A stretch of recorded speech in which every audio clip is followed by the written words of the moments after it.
Pick these champions up to stomp on your opponents and start winning more games. I want to give a huge shout out to you guys who joined Zyrene's class yesterday. You guys did an awesome job. We actually posted the highlight on our Instagram channel, so make sure to check that out if you want to see it. And if you guys want to join in the fun yourselves, then come join us at 10:30 a.m. PST and 4:30 p.m. PST. We're all stuck inside, so it should be a fun way to pass the time together. All right, guys, let's get into the video. First things first, let's talk about my home, the top lane. Okay, so I'm not gonna tease you guys. Let's kick this video off by talking about Wukong. For the top lane, Wukong is going to be placed in our S+ tier. He currently holds a 54% win rate as a top laner and a 41% ban rate. This guy is broken. Now, the thing about ban rate is that it carries over into the jungle as well, but he actually gets played more as a top laner. I think it's fair to say that at least 20% of those bans are aimed at him in the top lane, and that is pretty high. Not only is he successful but somewhat popular champion, he's also one that players don't want to play against right now.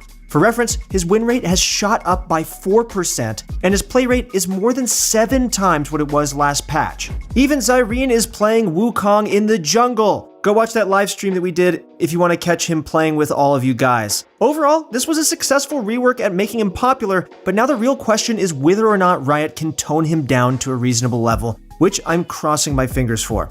On top of all this, we've introduced Kalista into our S tier, but this is a big but. She's probably not going to be free LP. You really have to know what you're doing. She's not that easy, and she requires solid communication with a jungler to pull off successfully, so in solo queue, sometimes that's not going to work. We have a video on Kalista top, so I want you guys to check it out before you run it down in your next game after locking her in. If you watch our other videos, you know that we don't make disclaimers like this that often, and for good reason. Kalista holds a 44% win rate because most people are not playing her properly. Watch our video on her, practice with a buddy, and then go into duos with them. That's how you'll probably get those free wins. For our S+ tier, we have Darius, Fiora, and Wukong. These champions have an insane amount of agency over their games, as well as incredible statistics to back them up. If you're gold or lower, throw Garen in there as well, otherwise Garen will be joining our S tier for the top lane, alongside Mordekaiser, Shen, Kled, Sett, and Kalista, like we just mentioned. There really weren't too many balance changes made this patch aside from the changes to teleport. Unsurprisingly, we also don't have any changes since our initial patch rundown last week. Okay, that's it for the top lane. Let's move on to the jungle. Alright guys, same drill. Let's just put in Wukong. I know a lot of you guys are curious about him, so I'll just let you know that he's placed in our S tier for the jungle as well. Once again, he holds a 41% ban rate, which is huge. I think that those changes to his R especially have made him into a very terrifying jungle to play against. He can knock his opponents up twice now with his ultimate, meaning that his presence in the jungle has increased significantly as well. His win rate in the jungle has shot up to 51%, and his play rate has also taken a turn for the better. Overall, we're making some slight adjustments across the jungle in response to newer data that's coming in.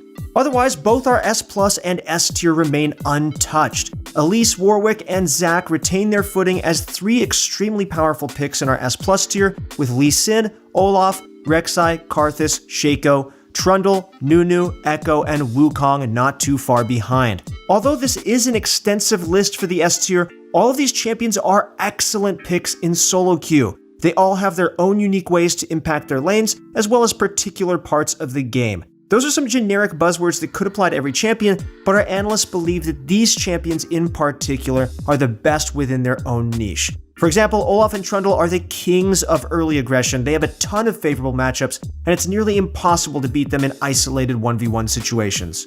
Next, let's talk about some other shifts.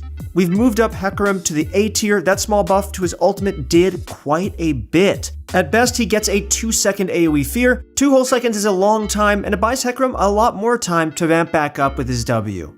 We've also shifted Gragas into the B tier because he hasn't been performing too hot in solo queue. He's definitely a power pick, but most players aren't finding success with him, likely because he doesn't have it as nice as a ton of other picks who are either easier or simply stronger. Still, not a bad one by any means, but if you're serious about climbing right now, we'd suggest picking someone else. There are plenty of other junglers with great ganks and dives like Elise or Rek'Sai, for example. We've also placed Morgana into the B tier. She's doing the best out of all the new junglers this patch and provides a lot of impact during champion select, since players won't really know what's going on whenever she's picked early.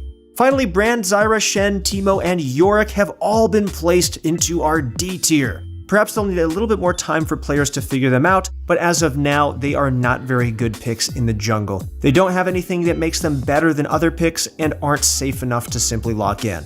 Okay, now let's talk about the mid laners. Our S plus and S tiers remain absolutely unchanged. In our S plus tiers, we have Fizz and Diana running rampant in solo queue. These two have so much power, and it feels that way in every single game they're in. Next up in the S tier, we have Kassadin, Katarina, Echo, Cassiopeia, Vladimir, Talon, Zed, Yasuo, and Qiyana. The only shift we see in this mid-patch update is Lux. We've moved her down to the C tier because she's been underperforming. Games are moving too fast for her, and while Lux is still a great pick maker, she doesn't come online until a bit later into the game. By then, the fate of games are already well decided in most cases. Under certain circumstances, such as a team lacking crowd control or requiring a pick maker, Lux is still a powerful pick. Overall though, she's not a great blind pick, as there are superior options to her at the moment. Of all the buffs that hit mid laners this patch, the most significant was Veigar's. He'll remain in the B tier, but could potentially make the push to the A tier very soon. His win rate has shot up to 51.4%, up from 50.3% last patch. A very minor buff bumped his win rate in all ELO brackets. Subjectively, he's an A tier pick for now, especially in low ELO. Games there are a lot slower, and Veigar loves slow games. He farms his Q, ends up with 1000 AP, and then he just 1v9s. Aside from that, he's also got his Cage, which is a great tool for picking out mispositioned opponents, especially in lower ELO. Alright guys, that's it for the mid lane. Let's talk about the bot lane next. The bottom lane's tier list will remain untouched completely from our initial patch rundown. Those Senna nerfs took a hit on her bot lane win rate, but she's still an incredibly powerful pick. Senna provides damage, an incredible late game presence, and a versatile array of utility for her teammates. Misfortune still wears the crown in the bot lane. She'll remain as the queen in the S plus tier with Senna, Ezreal, Vayne, Lucian, Caitlyn, Jinx, and Kai'Sa right below her in the S tier. By the way guys, Kog'Maw, though we've placed him in the B tier, has been destroying solo queue. He has a very low play rate however, so it's likely that he's being picked in good situations rather than him being oppressive. Currently, he holds a 53% win rate in the bot lane, likely because of how well he does versus tanks and bruisers. Definitely consider him as a pocket pick because he's an amazing pick in the right situations. My highlight of this patch, however, goes to Yasuo. The amount of damage ranged champions deal to turret plating went down a patch ago, and Yasuo is one of the only melee champions who holds their own in the bot lane at the moment. While this doesn't mean that Yasuo suddenly dominates the bot lane, it does mean that he wins more in already favorable matchups. I think both he alongside Kog'Maw are pretty underrated, and you guys should keep your eyes peeled during champion select for situations where you'd like to pick them. But do keep in mind that they are somewhat difficult. I mean, Kog'Maw is extremely squishy, and Yasuo is very mechanically hard, so unless you already know what you're doing with them, try them out in a normal game first. Alright guys, that's it for the bot lane. Let's go on to supports. Like our bottom lane tier list, nothing's changed for supports as well, except for Senna. Those nerfs took a hit on Senna for sure, but she was still strong enough as a bot laner to remain in the S tier. However, her support win rate, well, it's tanked significantly, dropping below 50% for the first time in forever. The nerfs have, without a doubt, made her weaker, but she's still a solid pick in many games, even as support. As before, Senna and Tahm Kench are still an insanely powerful duo. The Senna nerfs have brought its power down a little bit, but they still hold a 53% win rate together. Absolutely insane that even in the face of nerfs, this duo is still murdering their opponents on Summoner's Rift. In our S plus tier, we have Leona and Blitzcrank. Their ban rates remain insanely high, and the rest of their statistics are equally as impressive. We've dropped Nautilus down to the S tier. He's been underperforming in the past 3 patches in a row. Still an insanely powerful pick though. Just a little bit weaker than Blitzcrank and Leona. In our S tier, we have Thresh, Nautilus, Nami, Pyke, Morgana, Lulu, and Bard. Nami currently holds a 53% win rate. For all of you meta slaves that just want some free low, I'd say it's worth investing some time to learn her. She's really starting to gain some popularity, so some nerfs might be headed her way in the near future. Nami is a versatile pick with many different strengths and few weaknesses. Like any other enchanter support, she's squishy of course, but that's a very worthwhile trade-off when she both dominates lane and scales well. Sona also holds a 53% win rate, but her play rate is significantly lower than Nami's, which is why she'll remain in the A tier. A very similar pick for sure, and situationally one of the best because she outscales practically every other support. However, Sona is a bit more fragile and not as much of a bully.